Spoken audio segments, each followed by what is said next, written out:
back, everybody.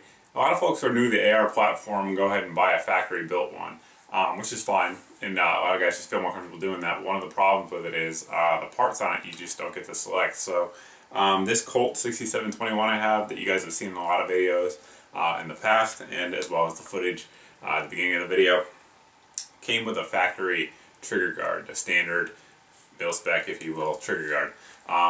Now, those are a problem for a lot of folks out there who do a lot of high round count shooting, such as myself. They kind of start to annoy your finger, especially if you're wearing gloves or do a lot of shooting in the cold. So it's easy to replace it, but a lot of folks don't know how, so that's what this video is all about. Without further ado, we'll get into it. First step in the process is going to be driving out this pin at the rear of your trigger guard. So I'm going to be using a 3/32 punch for this. But basically you want to make sure you're using one that's the right size. That's how it'll work. You can actually use a little bit bigger as well, but it doesn't really matter. Anyway, we're going to push that out first. Once you finish driving that through, you just want to go ahead and pull it out and make sure it moves freely, which it should do. And the piece that you're going to work on next up here at the front is going to be this metal piece. You're just going to depress that. Try to get it so we can do it on camera here. Depress that down, and you're going to pull the factory trigger guard out. Next up, we're going to install the trigger guard. This one, obviously, as I mentioned earlier, is the Magpul version, but regardless of what version you use, it'll be the same process.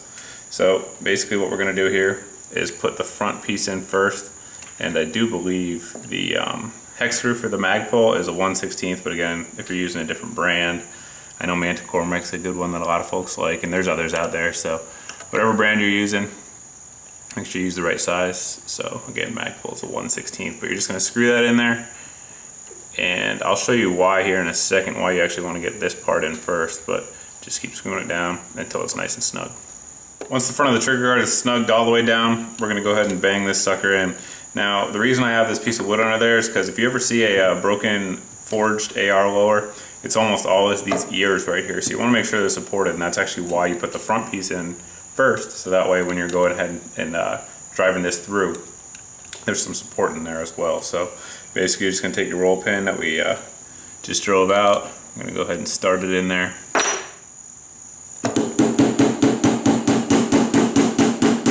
And we're just going to drive it through all the way until it's flush on the other side.